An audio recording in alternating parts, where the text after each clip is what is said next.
Hey there, everybody. Bobby Lynn Bolton here. Congratulations on purchasing your Pampered Chef Quick Cooker. I know that you are just as excited about your purchase and maybe a little bit nervous about it, like I was as well. When these things first came out on the market a couple years ago, I must admit, I was a bit of a skeptic and didn't think I needed it because I had all these amazing Pampered Chef tools that did amazing things for my meals. And but then we came out with ours this September, and of course they gave it to me for free as a director with the company. So I said, yay, it's time to jump on the electric pressure cooker bandwagon, right? So I thought that I would give you some tips and tools on it now that I've had it and used it for a few weeks. I know that when you get yours out of the box, you may be a little intimidated. So I want to tell you some things about it before you get using it.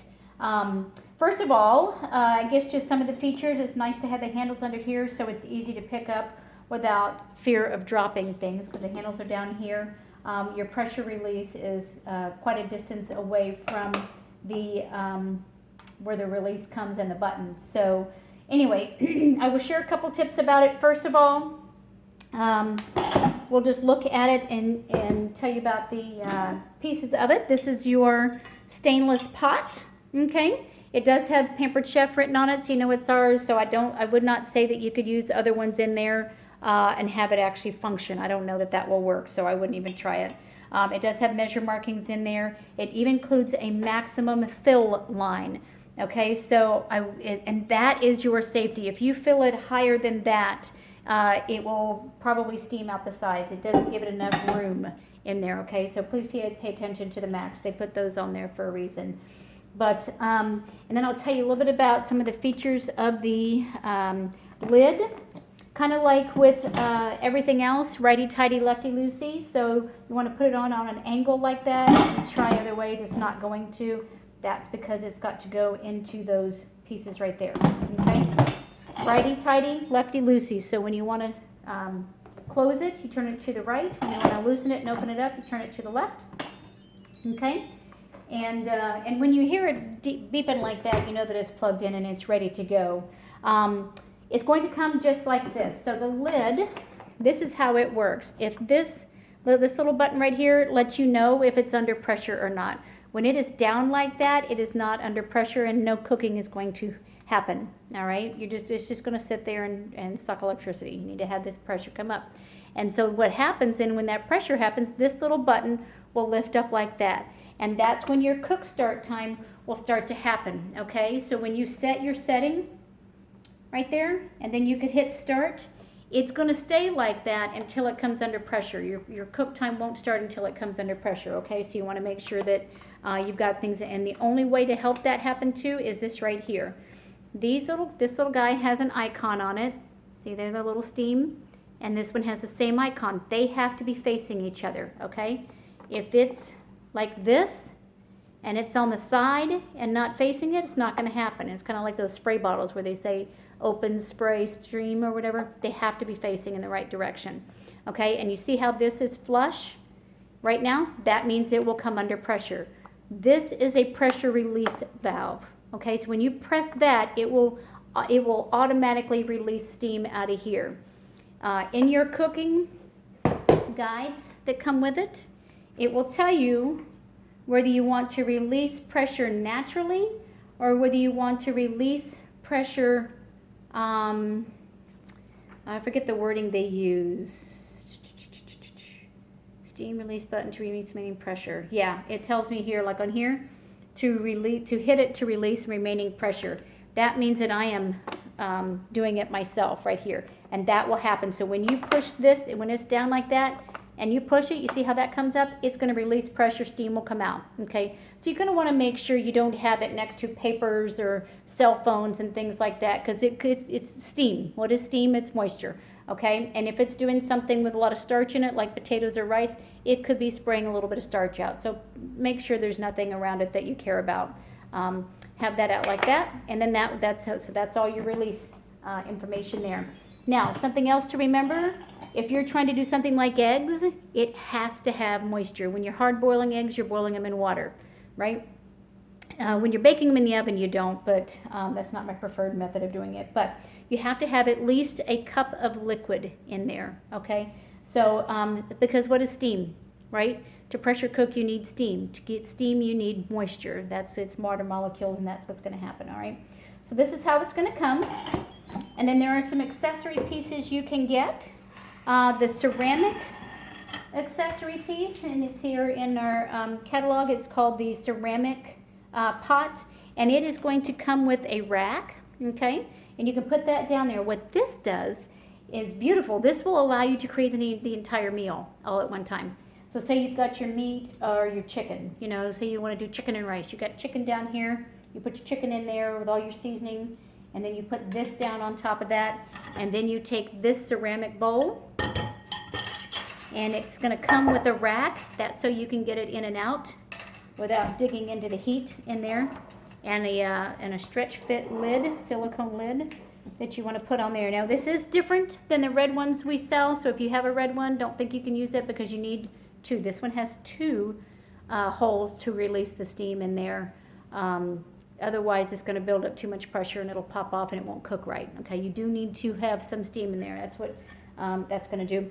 Put it in your little rack and then lower it down in. So remember, we have chicken in the bottom. Now you've just added rice, or you've added some vegetables, and you can put your lid on, and you've got the whole meal going on at one time. The beauty of this is that you, while that's cooking and doing this thing, you go off about your life. Whether it means you're watching a ball game, whether it means you're sitting in a hot tub, whether it means you're taking a bubble bath, whether it means you're just doing something else fun. You don't have to sit here and babysit it. It will take it and do it for you. So it's a very efficient way to cook. Not to mention, it actually, they're saying here, it actually cuts your slow cooker time 70%. So if you're like me and you're one of those people that doesn't do as good a job planning ahead of time as everybody else, you know, I shouldn't say everybody else, as others, and you end up, say, at 7 o'clock thinking, oh my goodness, now what am I going to make for dinner? And I got to feed my family before 9 o'clock. How am I going to do it? This little puppy right here is what's going to help you for that. So it will cut your cooking time in half. And because it's cooking things so much faster, you're retaining more of your nutrients. So it's actually a very healthy way to cook. Okay? And the other accessory, this set, by the way, the ceramic bowl is $40. And the other accessory that you can get is a Springform Pan. This is if you want to make cheesecake in here. I've done actually cheesecake. One of my consultants did a meatloaf in here. So I'm sure there's lots of other things. I just haven't expanded into that yet, but it's some of the accessories that you can get with it. If you didn't get it yet, you can. And then something else I might suggest are these little microwave grips. They're perfect for taking this in and out, because remember all that steam that's been going on in there, it's going to be hot. So this is a nice simple way to get it out without, you know, you've got space to get that out of there. Okay, so then let's talk a little bit about your buttons down here. You will set it to whatever you want to do with it. Now the inside of this has a hot plate. That's where, of course, all your heat and your cooking is going to come from. But it also allows you to sear. So when you're doing some of your meats, like a roast, my pork tenderloins as well, they want me to sear the bottom of it first before I turn it on. You can sear, so you can saute in here as well. Steam, if you just want to steam something like rice. Slow cook. Proof is for bread. You can do bread in here. You can use it as a slow cooker. Chicken, beef, fish, soup stock. I've made bone broth in here. That's a good feature for that. White rice, brown rice, whole grains, beans, stew or chili, and dessert. So when I made the cheesecake, I did it on dessert. And then you can custom. So say you've read a different recipe. You've used a recipe that's not Pampered Chef, and it tells you how much time it wants you to do it. You can custom cook time, and then you can hit time, and then I can go down or I can go up if I need extra. And sometimes what I have done is I have cooked something per the directions, and I have found that maybe I had a little bit extra meat or something like that and it wasn't quite done, then I can put it in, say, for 4 or 5 more minutes. Okay, and this is how you can do that with your custom. Okay, so I'm going to hit cancel. But once you do that, you would hit start, and again, once the button comes up and goes to pressure, then you are done. All right, comes with a couple things. Here is the care and use guide. Okay, this will tell you all of the safety features of it, tell you all the things you should and shouldn't do, your warnings, you know, keeping it away from babies. It'll tell you a little bit about all the different pieces. Oh, something I wanted to mention too. is there is one replaceable part that you're going to want to replace on rare occasions, but you're going to need to, and that's this gasket. Okay, this does come out for cleaning. This is your gasket that seals everything. Okay, so seeing as it's silicone, it will absorb some odors. You do want to take it out. You do want to put it in the dishwasher. You do want to clean it out. And they said, they told us when they were teaching us about this, that you're going to want to replace it every, 6 months or so. And you can just contact me to get a replacement for that piece. Okay, so that is something that you're going to want to replace because it will start to smell like food. That's what's happening. That's what's holding it all in there. Okay, wonderful little guide that comes with it here. This is first thing you want to look at. It gives you all your cooking times for your foods, side dishes, then we get into recipes, main dishes, desserts, safety tips. Right here in the beginning, these are what I would start with. Either beans from the bag, which I did, black beans and rice, right? Who didn't like black beans and rice? 25 minutes for a bag of beans. Crazy. That's just crazy. Easy to peel hard-boiled eggs. I kid you not, I could have squeezed that egg right out of the shell. It was that easy to peel. Smooth, like when you buy them in the stores already in a bag of water, it looks like, that's what it looked like. Simple salsa chicken. These are some very simple, easy recipes to start with, but they tell you how long for each type of bean, your rice and grains, vegetables. All right, squash, acorn squash, 10 minutes. Do you know how long it takes to make acorn squash in the oven? Maybe you don't eat it, maybe you don't care. It takes a long time, right? Spaghetti squash, 12 minutes.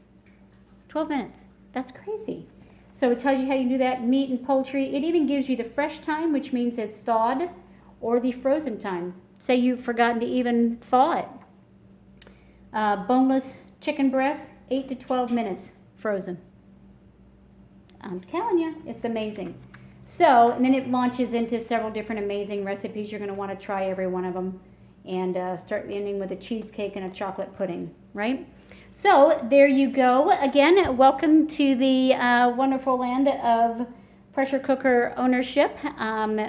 If you have questions with it, let me know. You can always reach out to me on my website, BobbyLynnBolton.com, and go to the Contact Me section, and it will send me a message. Share your recipe, share your success with this, and let me see what you've cooked up. I'll share it on my Facebook. You can share it on yours and tag me, that kind of thing. I want to see what you're cooking, okay? Thank you again. I appreciate you, and happy cooking. Bye.